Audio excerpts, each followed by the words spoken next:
আসসালামু আলাইকুম বন্ধুরা, কেমন আছেন সবাই? আশা করি অবশ্যই ভালো আছেন। তো বন্ধুরা, গোল্ড বা স্বর্ণ ক্রয় বিক্রয়, ওজন, ক্যারট, বিশুদ্ধতা, ভ্যাট জিনিসগুলো অবশ্যই আমাদের জানা প্রয়োজন।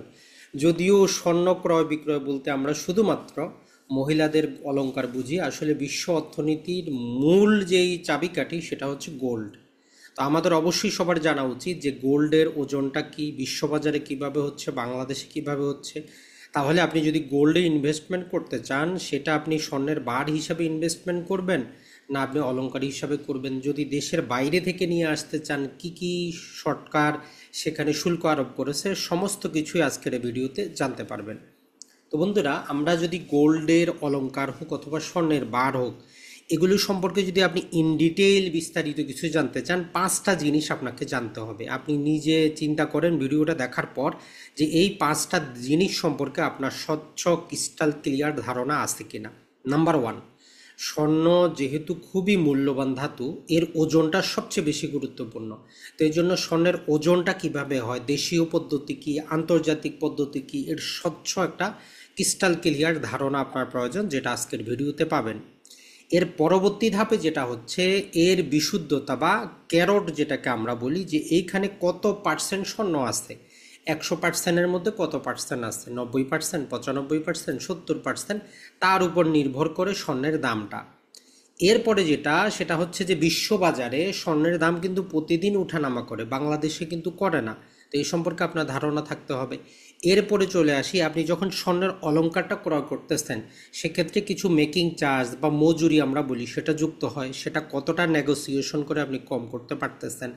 আর বিশ্বের বিভিন্ন দেশে, ম্যাক্সিমাম দেশেই এই স্বর্ণের ক্রয় বিক্রয়ের উপর সরকার এক প্রকারের ভ্যালু এডেড ট্যাক্স বা মূল্য সংযোজন কর বা ভ্যাট আরোপ করে, সেটা কত পার্সেন্ট। এই পাঁচটা জিনিস যদি আপনি জানতে পারেন তাহলে আপনি কিছুটা ধারণা পাবেন। তো প্রথমে আমরা শুরু করি স্বর্ণের ওজন রিলেটেড জিনিসগুলা।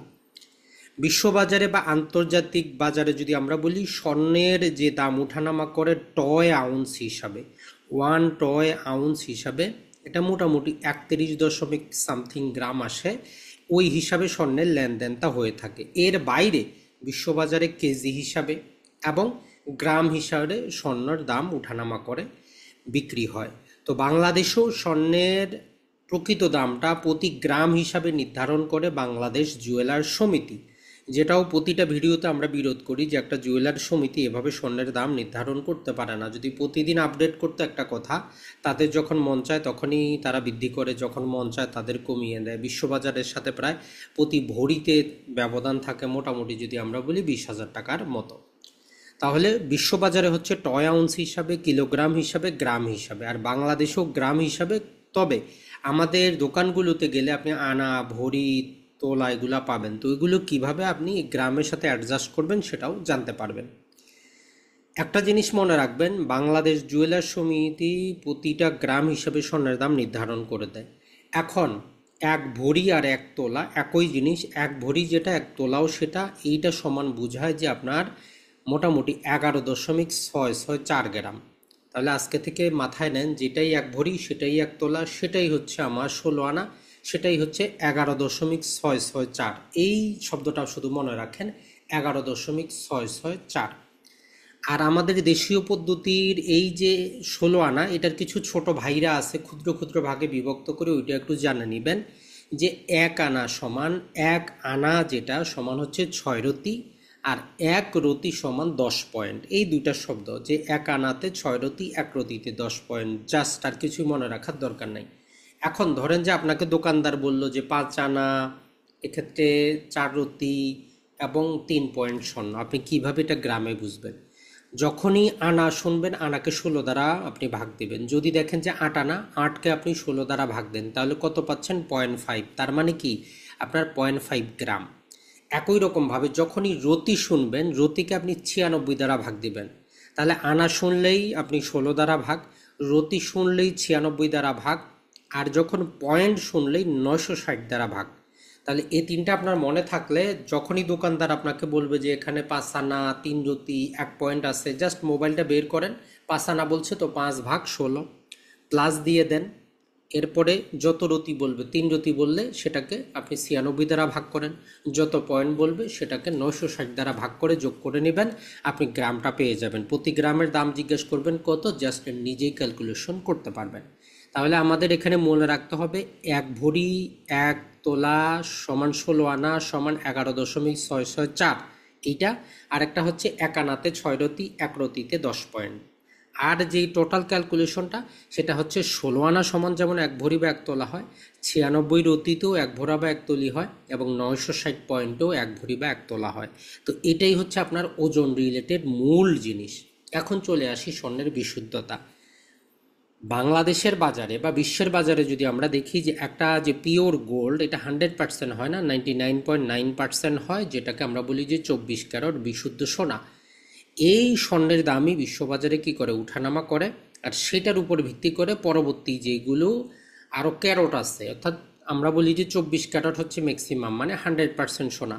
তো ওই সোনাটা হয় নরম ধাতু, তো এটা দ্বারা অতটা ভালো অলংকার, ডিজাইনের অলংকার তৈরি করা যায় না। তো এই জন্য এটার সাথে বিভিন্ন প্রকার যে খাত, কেডিয়াম যুক্ত করা হয়, তামা যুক্ত করা হয়, কপার যুক্ত করা হয়, এগুলো যুক্ত করে এটাকে হার্ড করে ডিজাইন করা হয়। এখন সিম্পল অর্থে এটা বুঝবেন, যদি 2% যুক্ত করা হয় তাহলে 2% খাদ আছে, তার মানে এটা 22 ক্যারেট, 24 থেকে 22। এই বিশ্ববাজারে ম্যাক্সিমাম বিশুদ্ধতার অলংকার হচ্ছে 22 ক্যারেট। এই 22 ক্যারেটের দামই সর্বোচ্চ, এই জিনিসটা মনে রাখবেন। 3% খাদ থাকলে 21% হবে। বাংলাদেশের বাজারে টোটাল 4 প্রকারের স্বর্ণ পাবেন। 24 ক্যারেট পিওর স্বর্ণের বার বা বিস্কুট বা কয়েন, এরপরে 22, 21 আর হচ্ছে 18। এর বাইরে অন্য কোনো ক্যারেট এখন পর্যন্ত বাংলাদেশে নাই। এখন আসি আমরা দামের ক্ষেত্রে। তো একটা জিনিস মনে রাখবেন, বিশ্ববাজারে দামটা প্রতিদিন উঠানামা করে, এবং তার উপর ভিত্তি করে বাংলাদেশে 10 দিন, 15 দিন বা মাসে কি করে তারা দামটা চেঞ্জ করে। যেই দিন আপনি ক্রয় করতে যাচ্ছেন সেদিন বাজুসের ওয়েবসাইট থেকে অথবা দোকানদারকে জিজ্ঞেস করে নেবেন আজকের বাজারে দামটা কত। সেই অনুযায়ী আপনি প্রতি গ্রাম, যেমন ধরেন যে আপনি 1 তোলা বা 1 ভরি ক্রয় করবেন, মানে 11.664। যদি দেখেন যে প্রতি গ্রাম বা প্রতি ভরি যে গ্রামের দাম হচ্ছে 14,000 টাকা, তাহলে 14কে আপনি 11.664 দ্বারা গুণন করেন, সিম্পল আপনি পেয়ে যাবেন। এখন মেকিং চার্জ বা মজুরিটা নির্ভর করে আপনি যে দোকান থেকে নিচ্ছেন তাদের সাথে নেগোসিয়েশনের উপর। বাজুসের নিয়ম হচ্ছে সর্বনিম্ন 6%, মানে যদি আপনি যেই স্বর্ণটা ক্রয় করতেছেন সেটার দাম যদি 1 লক্ষ টাকা হয়, 6,000 টাকা মজুরি নেবে সর্বনিম্ন। তারা এর বেশিও নিতে পারে, সেটা নির্ভর করবে আপনি কোন ডিজাইনের স্বর্ণটা ক্রয় করতেছেন এটার উপর। আরেকটা জিনিস যেটা আসি সেটা হচ্ছে যে আমাদের ভ্যাট। তো সরকার যেটা করে, এই অলংকার যে আপনি ক্রয় বিক্রয় করতেছেন, অলংকার প্লাস মজুরি, এই দুইটার উপর সরকার 5% ভ্যাট আরোপ করে রাখছে। এই ভ্যাটটা আপনাকে পরিশোধ করতে হয়। তবে বাংলাদেশে ম্যাক্সিমাম দোকান তারা ভ্যাটটা নেয় না, কারণ তারা ভ্যাট নিবন্ধন করে না, 2 নাম্বারই করে ব্যবসা করে। আরেকটা জিনিস মনে রাখবেন, এই যে স্বর্ণের বিশুদ্ধতার ক্ষেত্রে আমরা যে জিনিসটা বললাম, বাংলাদেশে বর্তমানে বাংলা গোল্ড প্রাইভেট লিমিটেড বলতে একটা প্রতিষ্ঠান আছে, তারা স্বর্ণের হলমার্কিং করে দেয় যে এই স্বর্ণটা 22 ক্যারেটের না 21 ক্যারেটের। তো এই জন্য তারা কিছু নাম্বার ব্যবহার করে। যদি স্বর্ণের বিস্কুট হয় সেক্ষেত্রে 999 ব্যবহার করে, আর যদি সেটা 22 ক্যারেট হয় 916 ব্যবহার করে। 916 মানে হচ্ছে 91.6, মানে ওই যে গোল্ডটা অলংকারের মধ্যে 91.6%, যে 60% সেক্ষেত্রে গোল্ড আছে, বাকিটা অন্য ধাতু। এটাই বুঝে, আর কিছু কিন্তু না। আপনি যদি বেশি পরিমাণে অলঙ্ক ক্রয় করেন সেক্ষেত্রে সেটা যাচাই বাছাই করে নেবেন। যদি সেখানে ডাউট হয়, আপনি ফ্লোরেসিস মেশিন পাবেন তাদের কাছে, বড় বড়গুলো যেই গোল্ডের দোকানগুলোতে, সেখানে জাস্ট আপনি স্ক্রিনে দেখবেন এ ইউর পরিমাণ কত। গোল্ডের লেটিন নাম হচ্ছে এরিয়াম, তো এর জন্য এ ইউর পরিমাণটা কত। যদি 22 ক্যারেটের গোল্ড নেন অবশ্যই 91.6, যে 9160 বেশি অবশ্যই থাকতে হবে, সেই পরিমাণ অথবা তার বেশি। এর কম থাকলে সেটা 21 ক্যারেটে চলে আসবে। তো ওই জিনিসটা লক্ষ্য রাখবেন। বাংলাদেশে ম্যাক্সিমাম জুয়েলারি আমরা 21 ক্যারেটে পাই।